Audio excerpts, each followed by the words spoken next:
Hello అందరికీ welcome back to our channel. అందరూ ఎలాగున్నారండి? బాగున్నారు కదా? నేను కూడా చాలా బాగున్నాను. మరి ఇవాళ మన వీడియోలో వచ్చేసి ఇక్కడ మీరు చూస్తున్నారు, మీకు ఆల్రెడీ ఐడియా వచ్చేసి ఉంటుంది కదా. ఇవాళ మరమరాలు అంటే మురుకులు ప్రిపరేషన్ అయితే చూపిస్తానండి. నేను ఒక చిన్న టీ గ్లాస్ మందాన్ని తీసుకున్నాను. ఎన్ని మురుకులు వచ్చాయో చూడండి. ఇవి మనం మరబట్టించకుండా మినపప్పుని మనం ఈజీగా ఈ ఒక్క గ్లాసు పప్పుతో మినపప్పుతో మనం మంచిగా ఇన్ని మురుకులు అయితే చేసేసుకోవచ్చు. ఫస్ట్ దీనికి కావాల్సింది వచ్చేసి మినపప్పు. నేను ఒక టీ గ్లాస్ మందాన్ని తీసుకున్నాను. మీకు ఆల్రెడీ ఆ కొలత కూడా చూపిస్తాను. పర్ఫెక్ట్ కొలతలతోటి నేను మీకు కంప్లీట్గా చూపిస్తాను మెజర్మెంట్స్. ఈ మురుకుల ప్రిపరేషన్ మరి మిస్ అవ్వకుండా లాస్ట్ వరకు అయితే చూడండి. ఎక్కడ స్కిప్ అయితే చేయొద్దు, అప్పుడు మీకు అర్థం అవ్వదు స్కిప్ చేస్తే కనుక. ఓకేనా? ఫస్ట్ అయితే మనకు 4 or 5 hours అంతా మనం ఈ మినపప్పుని అయితే నానబెట్టుకోవాలి. చూస్తున్నారు కదా, ఇట్లా మనం జస్ట్ ప్రెస్ చేస్తే మనకి మంచిగా నానిపోయి ఉండేటట్టుగా పప్పు. చూస్తున్నారు కదా, ఈ గ్లాస్తో అయితే నేను ఈ పప్పు అయితే వేసాను. ఇప్పుడు ఈ నానిపోయిన పప్పును వచ్చేసి మనం ప్రెషర్ కుక్కర్లో వేసుకోవాలి. మామూలుగా వేరే గిన్నెలో అయినా వేసుకుని ఉడకబెట్టుకోవచ్చు, కుక్కర్ అనే కాదు. బట్ నేనైతే ప్రెషర్ కుక్కర్లో ఒక 2 విజిల్స్ వస్తే సరిపోతుంది. ఒక్క గ్లాస్ పప్పుకి 2 గ్లాస్ వాటర్ అయితే వేసి మనం కుక్కర్లో ఉడికించుకోవాలి. ఇదే అనమాట కొలత. ఓకేనా? కాస్త ఒకవేళ ఎక్కువ ఉంటే కనుక కొంచెం అటు ఇటుగా అయితే కాస్త ఎక్కువ పోసుకోండి, కానీ కొలత మాత్రం ఒక గ్లాస్కి 2 గ్లాస్ వాటర్ అది చూసుకోండి, సరిపోతుంది. ఓకేనా? నాకైతే ఒక 2 విజిల్స్కే మంచిగా ఉడికిపోయింది పప్పు. నేను ఈ ప్రెషర్ అంతా పోయేదాకా ఉంచేసానంటే మంచిగా అయితే మెత్తగా పేస్ట్ మాదిరి అయిపోతుంది. ఓకే, ఇప్పుడైతే నేను ఈ కుక్కర్ని అయితే ఓపెన్ చేస్తున్నాను. అది చల్లారాలి కాసేపు. పక్కన పెడదాం. చూడండి, ఇప్పుడు నేను బియ్యం పిండి తీసుకుంటున్నా. ఇది మనం నానబెట్టిన పిండి కాదు, బియ్యం కాదు. అంటే బియ్యం వాష్ చేసి అంటే క్లీన్ చేసి వాటర్ వంపేసి ఆరబెట్టి బట్ట మీద అలా కాదు. జస్ట్ యాజ్ ఇట్ ఈజ్గా మనం రైస్ బ్యాగ్లోంచి తీసిన రైస్ని మనం మరబట్టించిన పిండి అనమాట. అంటే తడపకుండా బియ్యం పిండి పట్టించుకోవాలి. ఒక గ్లాసు మినపప్పుకి 3 గ్లాసుల బియ్యపు పిండి పడుతుంది. ఇది కరెక్ట్గా పడుతుంది అనమాట, పర్ఫెక్ట్ కొలత. ఇప్పుడు నేను కొంచెం జీలకర్ర వేసాను, తర్వాత వాము వేసాను, తర్వాత వచ్చేసి నువ్వులు కూడా వేస్తున్నా టేస్ట్కి మంచిగా. దీంట్లో ఇంకా సోడా ఉప్పు ఏ ఉప్పులు వేయకూడదు. జస్ట్ మనకి సోడా ఉప్పు వేయకూడదు, సాల్ట్ వేసుకోవాలి. ఓకే, మనకి ఎంత కావాలంటే అంత మోతాదుగా వేసుకోవాలన్నమాట. దీంట్లో ఇంకా వేరే కారం పొడులు అట్లాంటివంతా వేసేదంటూ ఏమీ ఉండదు.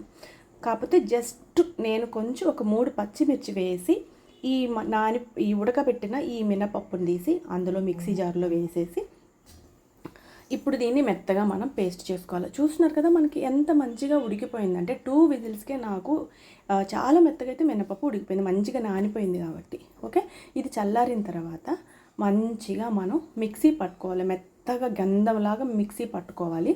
ఇప్పుడు వేడి మీద ఉంది కాబట్టి వేడి మీద కనుక మనం మిక్సీ పట్టామంటే పైకి కొట్టేస్తుంది, ఒలిగిపోతుంది అనమాట, బయటకంతా పిండి వచ్చేస్తుంది.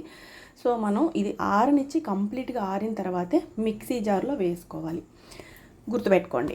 ఓకేనా? కాకపోతే నేను చెప్పిన కొలతలతో కనుక మీరు ట్రై చేస్తే ఖచ్చితంగా భలే టేస్ట్ వస్తాయి మురుకులు. పర్ఫెక్ట్ కొలతలు అనమాట అవి. ఇప్పుడు పేస్ట్ అయిపోయింది కదా, ఈ పేస్ట్ని అయితే ఈ బియ్యం పిండిలో వేసేస్తున్నా. వెంటనే చేయి పెట్టబాకండి, ఎందుకంటే మినపప్పు వేడి మీద ఉంది కదా, పేస్ట్ అంతా చెయ్యి కాలుతుంది. నాకు కూడా సేమ్ అలాగే అయ్యింది. నేను గబుక్కుని చేయి పెట్టేశాను, మంచిగా కాలేసింది నాకు చెయ్యి. ఓకేనా? కొంచెం చల్లారనివ్వండి. చల్లారనిచ్చిన తర్వాత ఈలోపు కొంచెం నెయ్యి వేసుకోండి. నెయ్యి లేదంటే వెన్నపూస ఉన్నా పర్లేదు, వెన్నపూస అయినా వేసుకోవచ్చు, ఇబ్బంది ఏం లేదు. డాల్డా వేసుకుంటే కొంచెం గొంతులో నస అనిపిస్తుంది నాకు. ఒకవేళ మీకు డాల్డా ఓకే అనుకుంటే డాల్డా వేసుకోవచ్చు. ఓకేనండి? ఇప్పుడు వచ్చేసి మనం చక్కగా ఈ బియ్యం పిండి ఈ పప్పు మనం పేస్ట్ చేసాం కదా, అది మొత్తం చక్కగా కలుపుకోవాలి. ఈ టైంలోనే మనం సాల్ట్ అనేది కూడా వేసుకొని మంచిగా యాడ్ చేసుకోవాలి. కరెక్ట్గా సాల్ట్ వేసుకోవాలి ఈ టైంలో. ఎందుకు అంటే మళ్ళీ మన సాల్ట్ తగ్గిందంటే కలవదు. ఒకవేళ మీకు కొంచెం కారంగా తినేవాళ్ళైతే ఇంకో 2-3 పచ్చిమిరపకాయలు ఎక్స్ట్రా వేసుకోండి. ఈ విధంగా మనకి చేతికి అంటుకోకుండా ముద్ద కట్టేటట్టుంటే సరిపోతుంది. ఓకేనా? అంటే కొంచెం మాయిశ్చర్గానే ఉండాలి పిండి, మరీ డ్రై అయిపోకూడదు. డ్రై అయిపోతే ముక్క ఇరిగిపోతుంది అనమాట, మనకి రాదు, మురుకుకి రాదు. చూస్తున్నారు కదా, ఈ విధంగా మంచిగా అంతా కలపాలి. ఈ విధంగా సాఫ్ట్ స్ట్రక్చర్ వచ్చేదాకా మనం కలుపుకోవాలన్నమాట. మీకు వీలైతే కనుక కాస్త ఎక్కువ పిండి అనుకోండి, తడిపట్టేయండి, వైట్ క్లాత్ తడిపేసి దీని మీద పెట్టేసేయండి, అప్పుడు ఆరిపోకుండా ఉంటుంది పిండి. ఇది కాస్త పిండే కాబట్టి నేనేమి క్లాత్ వేయట్లేదు. సో మనం ఇట్లా తీసుకుంటే మన చేతికి మంచిగా రోల్ అయ్యేటట్టుగా మనం పిండిని కలుపుకోవాలి.